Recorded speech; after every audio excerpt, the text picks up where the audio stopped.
first case said we will turn it on the side track, but second case में कह रहे हैं हम push नहीं करेंगे. उनमें से किसी एक से मैं I want to understand the logic behind it. Asnan here in the front, we have someone who wants to comment. Yes.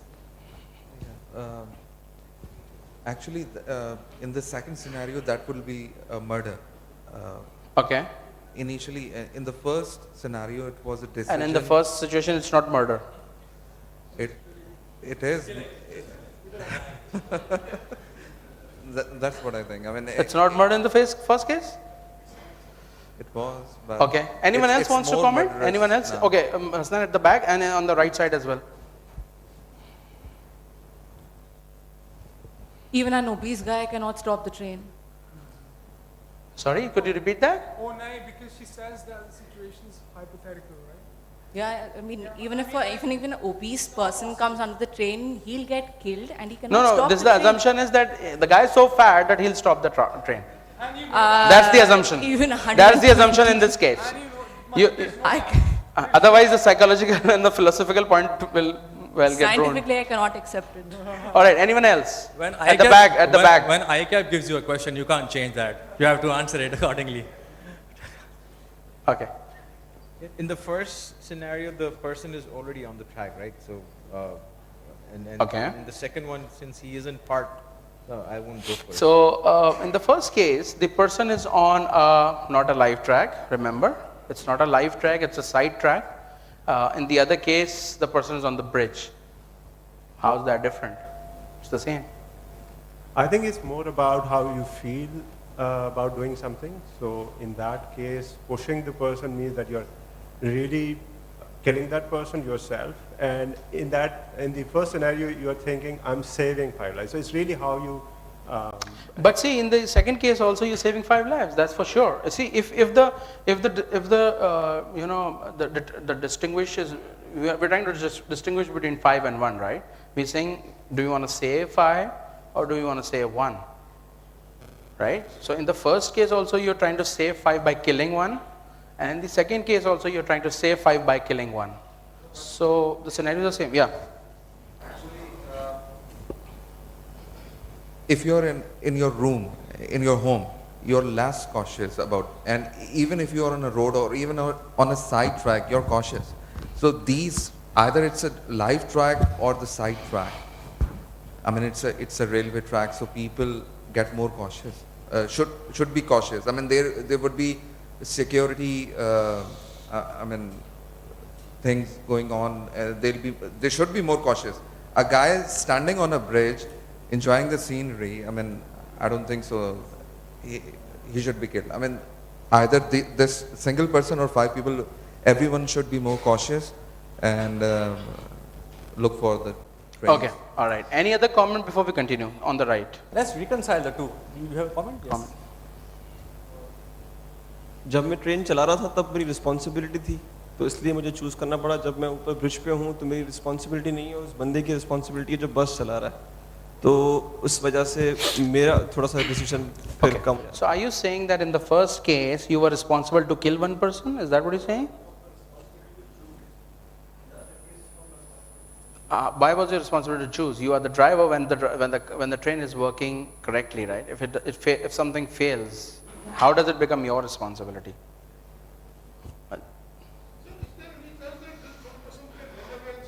No, not in this. Not in this situation, poor guy. No, sir, you can't change the question. All right. Okay. So these were very good, insightful. Okay, we have another comment. Let's make it the last comment before we continue.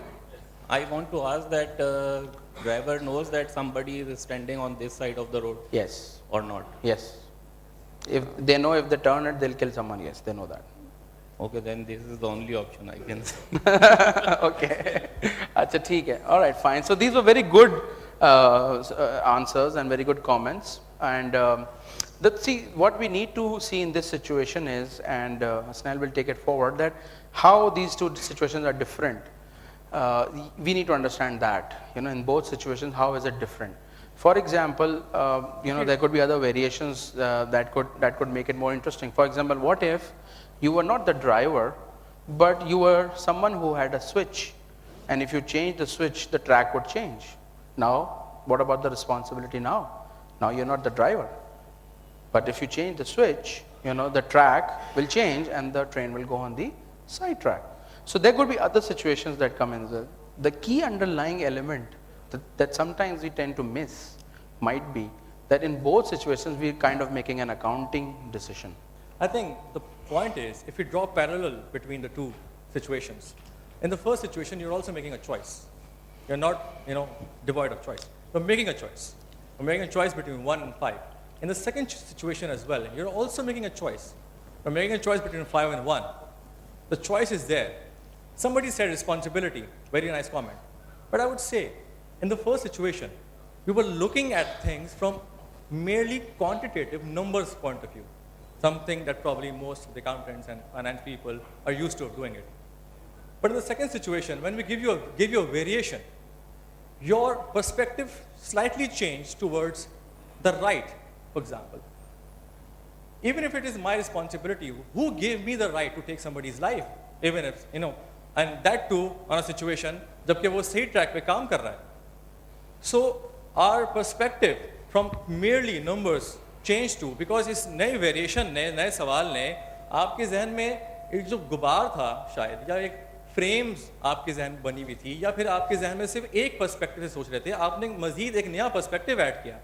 And that's why majority of the people in the first situation voted 1, but majority of the people in the second situation voted 5.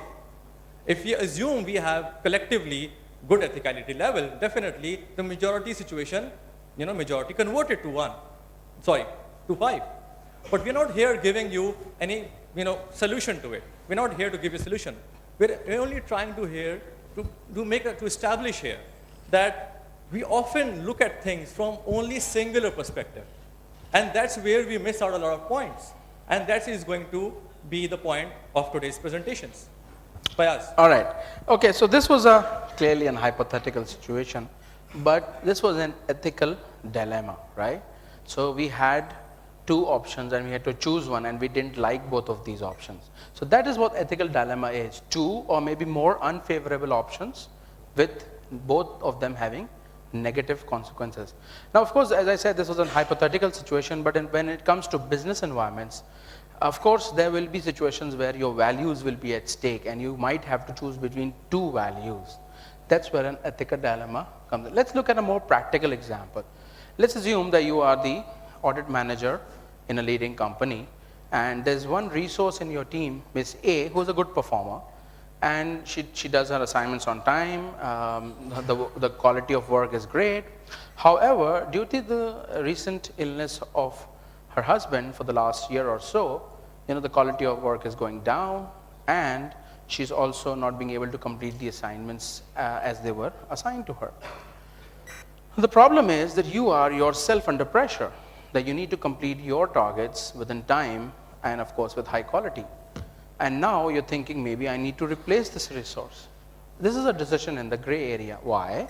Because we have two options. We can either replace her with another resource, but what that will mean is that her career will be significantly impacted.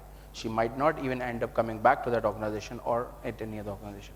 Or you keep her. That's another option. However, you might have to ask the other team members to pick up the assignments and get it done as a team. And the question is, what do you do? And what are the values at stake here? The problem is that if we replace that person, we are punishing her for something that is out of her control.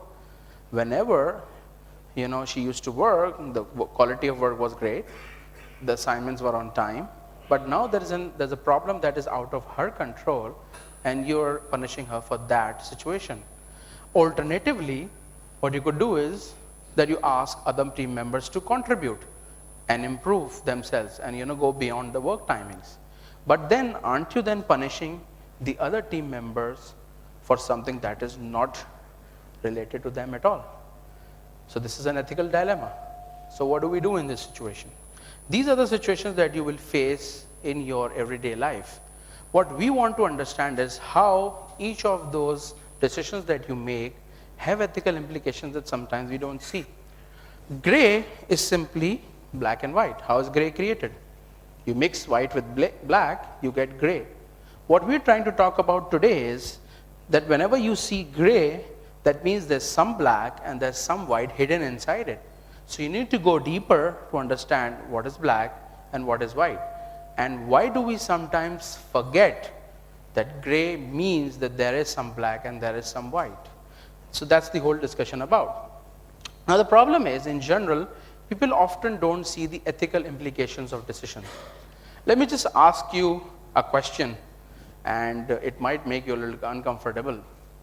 How many of us think that we should not break the traffic signal? Great, absolutely. All right, 100%. Oh, there are some people who think they should. Huh? No, at the back. I was asking, sorry. Do you guys think it's okay to break the signal? Hello? Yeah, I'm talking to these guys on the right, yeah. See, I'm talking to you. Should not, right? So 100% agree that we should not. Now, how many people have done that? And of course, I've done that as well. Great. All right. So, now is the real question. How many of us, after breaking the signal, tried to justify it? All right, you can take a moment, think about it. There must be situations in your life. Right. So the problem is that we know that breaking the signal is wrong. We all agree to that. But we still did it. And beyond that, we justified it to ourselves that what we did was right. Now I'll take my own example, right? So if I'm heading home, and these days, you know, I live near Qaid-e-Azam Mazar, so whoever lives nearby would know the terrible traffic situation these days because of the construction and this and that, right? So I know that I'll be late. This is the last signal. If I stop on the signal, I miss my Jamaat namaz. So I justify to myself, I can break the signal to get to the Jamaat on time. So why does this happen? Why did it happen to me? Why did I justify breaking the signal by something as good as namaz? Why did I do that? That's the question. Why? Why do we don't see the ethics of decisions that we take? Remember, we are not saying that it is that when people are doing bad things is because they don't know. We are saying people know. We all agreed we know that it's wrong to break a signal. And yet we did it. And yet we justified it. So the discussion is not about knowing what is wrong, but is about missing the ethical overtones of situations that we find ourselves in. What happens is that we assume that we recognize ethical dilemmas when we see it. And we assume we respond to it in an intentional manner. However, often unethical behavior arises without intention. We are not intending to do it, yet we end up doing it. The reason behind that is we have two thinking modes. We call it system 1 versus system 2 thinking mode. So what is system 1? System 1 is the thinking mode that we all use for making quick decisions. ठीक है जी? So if someone asks you something and you respond quickly, that's your system 1 thinking. It is efficient, it provides a quick answer, and it is required for us to function in today's world. We need quick thinking. We need to be thinking on our feet, right? So system 1 is quick thinking. However, there's a risk. When you try and take quick decisions, then there's a risk that you sometimes miss the ethics of those decisions. Then comes system 2. What is system 2? System 2 is more thorough. System 2 takes more time, and system 2 takes a back seat and tries to understand the situation.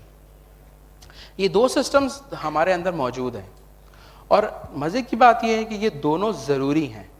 You will need system 1 for most decisions in life, because if you keep thinking on every decision, that can't work. For example, all right, so you're at your office canteen and they say, okay sir, आज खाने में ये options हैं, and you're like, okay, let me think, 300 calories for this and 190 for this, and this will make me fatter and this won't. अब पता चला कि जी 18 लोग लाइन में खड़े हैं आपको देख रहे हैं, what is this guy doing. So yes, you need system one thinking. You have to make a quick decision for a lot of things in life. However, if you don't use system 2 as well, you end up taking decisions which are not good, which are unethical. How does that work? Let's see that. To simplify our world, our minds makes cognitive maps. We try and see world through certain frames. What frames do is they allow us efficiency. Frames हमें allow करते हैं efficiency. ठीक है ना, हम एक चीज को एक फ्रेम में रख के सोचते हैं. Even when today you entered this auditorium and you prepared to come here, and when you entered here, there was a frame that you created. To whoever who's gonna present, आपने एक frame बनाया था कि हम उसको इस frame के तहत देखेंगे. We all make frames to look at the world. The problem with frames is they filter what we see and how we see things. Now what is the power of frames? हम frame करते हैं बहुत सारी चीज़ों को से अपने world को, लेकिन उससे पहले एक छोटा सा वेरी क्विक एक्सपेरिमेंट हम कर लेते हैं. हमारे में से काफ़ी लोगों के ग्लासेस हैं. Whenever we are using our glasses to see through it, what do? We see through it. But if I ask you to take off your glasses for a moment, can I ask people to, and then look at it, and now what are you doing? Now what are we doing? Anyone? We are now looking at our glasses. We are not looking through the glass. How many of you have windows at your office seat? जिसके पास window है. Great, excellent, okay. And would anyone want to share? आपकी window में क्या नजर आता है, sir? Is it a road? Is it a garden? What do you see? Your own office space, whatever. Yeah. The sea, excellent. Where do you work? You take